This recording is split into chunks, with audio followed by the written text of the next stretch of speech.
The thing I hate most about the CX, I'm doing this one live. I'm actually here right now, so if you're watching this when it goes up, I've just done it. I often record these because then you've got to do time to do the YouTube stuff like that. But it's just fresh in my mind. So I'll tell the story first, and then you see if you can work it out as the story goes along. So I've just done a job yesterday.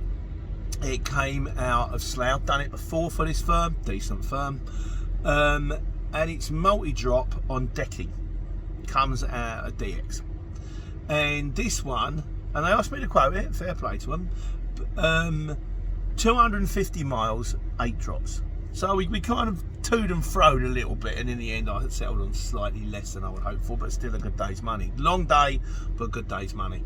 So I'm into there at the half past 7 in the morning, loaded by about 8:15, half 8. Now these routes have always been fine, no problem at all. First distance to pick up, hour and a half. Because I'm in a truck now, 54 miles an hour, that's supposed to be 60, and you know, you can't go under that bridge and you can't go down that lane. Hour and a half, got it off, and then the next one was like 40 minutes. I'm thinking it's a bit long between drops. Then 20 minutes, then an hour and a half. It was all around the country. Now there's miles on it, it's 250 miles on it, so this we know. Then got to drop number 6. Now you're given envelopes. It says ASAP, but you know, expected between 1 and 3, 1 and 5, 2 and 6, or 2 and... The latest envelope I think was... Where did I take what now? The latest envelope was... It's interesting TV, isn't it? Between 1:30 and 5:30. Now it's becoming very clear, particularly when I got to drop number 6, that there was no way on earth it was physically possible to do this stuff. You know, I'm even sneaking breaks in, going, well, I'll have my 15-minute break here, mate, while you unload this decking, which you're not really supposed to do. You're supposed to take a break. So I'm 3/4 of an hour ahead of the game already, and even still, there was no way it's going to happen. And when I got to drop number 6, and it was 3.8 tonne of decking, which I rang the customer before I got there, going, you might want to get some bodies down on this job, and he laughed. He went, oh no, it's just me. I didn't laugh. So, and that was the bizarrest thing. So I've turned up at drop number 6, and the bloke went, hello stranger. And it was a guy I picked up from on Monday, moving stuff from an aerodrome, sort of staging equipment. And I'm thinking, what are the odds of actually meeting the same guy? And he was a private customer as well. He'd bought the decking from Wix. He'd hired the staging from some staging firm, from 2 different agencies, and these weren't from the same firm on a CX. What are the odds of meeting the same customer twice in the same week? But anyway, nice enough fella. Took me an hour and a half to handball this off. So by the time I get to drop number 6, it's now 6 o'clock at night. It's dark. It's a residential close. I hadn't actually been given the house name or the street name. I'd just been given Dunstan, Northampton, and a postcode, and 2 telephone numbers, both of which went to answer phone. Have we worked out what I hate the most yet? Is it the fact that the paperwork's not complete? Is it the fact that they don't give you an address? Is it the fact that every time you ring a customer it goes to answer phone? Is it the fact that they don't tell you there's 4 tonne of handball on until you get the job through? No, keep going. Then I rung them up and I went, look, I can't get hold of the guy. I don't know where I'm going. I can't get it off. This is a fail. So I went, okay, fine. So then we said, well, what do I do? I went on to drop number 8. I finally got to drop number 8 at about 7 o'clock at night. About 7:15, no, it's later than that, about 7:30 in Buckingham, and we were done by 7:45. So I left the yard at 6:30 in the morning, and I got back to the yard at 8:30 that night, or about 8:15 that night. Is it the length of the day? No. What I don't like the most about being on the CX is when you ring them and you go, look, this has gone wrong and I've got to fail. So he said, well, what to do is take it back to Slough. And then I used my initiative. I did actually, the guy rang me and I went, well, rather than me taking it to Slough, why don't I take it to Northampton? It's the same distance, and this way the customer will actually get his work, his job, and Wix won't have to sort out the redelivery, or DX won't have to sort out the redelivery. What gets me is you go, right, look, I've had this, I've had the handball, I've had the long day. You didn't tell me about the handball. The long day, okay, well, I quoted for the day, but I've now got to redeliver in the morning, so I've lost my first job in the morning. There's going to be a redelivery charge. Okay, fine. I said, look, now I'll just get it sorted and we'll sort it out in the morning. And then you ring them up in the morning and it's kind of, Is he in there? There's an Arctic next to me. I don't think I'm waiting. No, wait, no. Hang on a second, let's move for it. Just had to move for that Arctic, which is not me break off. Right, so I've rung him up in the morning, I've explained the situation, I've done the handball, I've rung him a couple of times, I've kept him in touch all the way through. I arranged to take it to Northampton. They said, yeah, that's fine, that's a good idea. And I've come up with a figure in my head which I think is very reasonable, which is basically the money I would have charged for the job in the morning. So I'm not asking any extra for the handball, I'm not asking any extra for the day, because I quoted on the day, I gave him that price. But, you know, the redelivery in the morning's cost me my first job in the morning. And then you ring him in and you go, right, so this is what I want. And I go, okay, yeah, fine. The woman's lovely, yeah. My colleague's not in right now, we'll get someone to ring you up.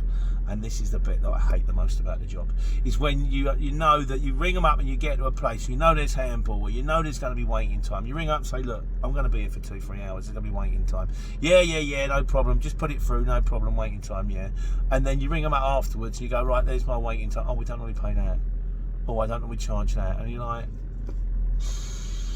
you know, I don't know what the best thing to do is. I don't know whether to ring them and say, look, this is what I charge. Do you agree to that? Because if not, I'm going to take it back. You're kind of stuck. Once you're on board, you're stuck. If you're on a day, they've got your keys, you're kind of stuck. And don't get me wrong, not everybody is bad. I did a job Wednesday. I think it was Wednesday, Thursday, Tuesday, Wednesday, something like that. And this job was ridiculous because I had a job booked in the afternoon, but fortunately from a mate of mine, not on the CX. And it was, I had to pick some stuff up in Milton Keynes at 8. Then I had to take it to some place, Peterborough. And it was a park, like a sort of lovely place. It was, you know, fishing and all that. And I've gone in there, and first of all, the guy did answer. If I rang the number, the guy didn't answer the phone. Yeah, our universal answer machine, we're used to that.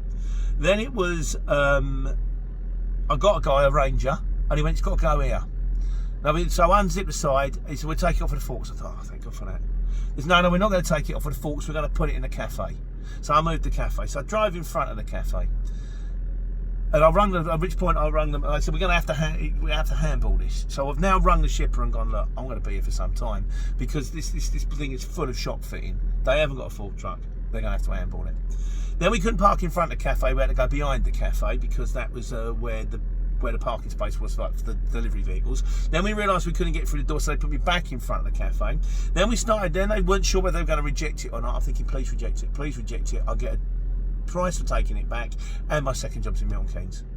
No, we're going to handball it. Okay, fine. They handballed a third of it. Then the guy rings me, who went to answer phone, and went, where are you? I went, I'm with one of your rangers, we're unloading right now. And he went, no, I've got people here waiting for you. They was unloading to the wrong cafe. So then they said, we're going to have to reload it. I went, oh, they didn't reload it. They just drove me around the corner to a different cafe on the site, where they came up with a fork truck that wasn't a fork truck, because it was actually a tractor with forks on, which is the most unresponsive fork truck in the world I've ever seen. And they took it off. I was there for the best part of 2.5 hours. I rang the shipper. I said, this is it. First hour free. 18 tonne, £50 an hour, you're looking at 70 quid. And she went, okay, fair enough. She said, you guys worked with us before, you're all people, we love you, that. It was booked for a 7.5 tonne, because it was a 7.5 tonne job. I said, okay, fine, that's all right, I'll take that. Give me 7.5 tonne waiting time, give me 60 quid. Give me what you like, give me what you're happy, I'm not here to cut someone's throat. And she went, no, £70, that's the price, that's what it is. We ended up having an argument where I was trying to get her to give me less money and she gave me the going rate. So it doesn't always happen that you're not going to get it. What I hate is, I've got to ring them, I've got to ask them for waiting time, and you're waiting for them to go, oh no, oh well, I didn't really think, and you're like, not afterwards, mate. Not after I've sat there and done everything that you asked me nicely to do, and now come back at me with, oh no, I don't think so.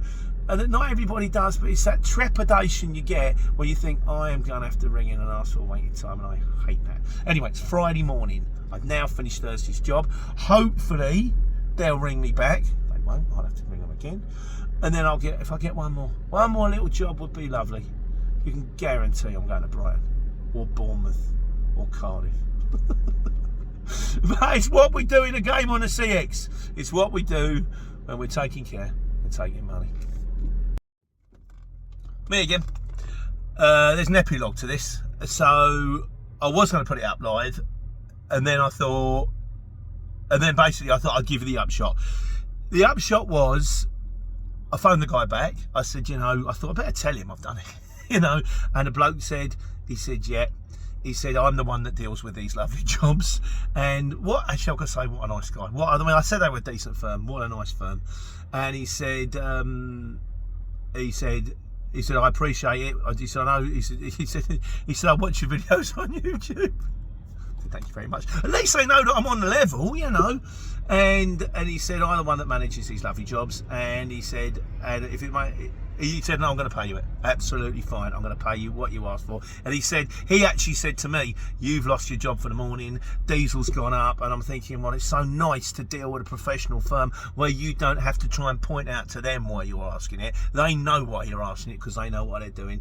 He said, if it makes you feel any better, you're actually going to lose money on this job. And then sometimes you make so little money on a job, like, you know, at which point I said, it doesn't make me feel any better. It doesn't. I'm not out here to cut anybody's throat. I said, look, I've asked for what I've asked for. You know what I've asked for. I said, but I'm going to leave it to you.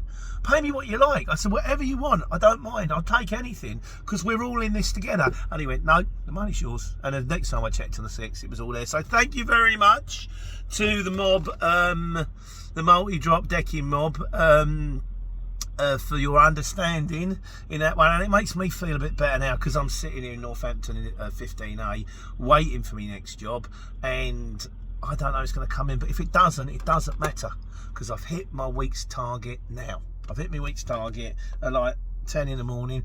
Don't get me wrong, where you hit the target, you don't go home, you keep going. Put it in the back of the book. That might come in handy for the rainy day, like, you know.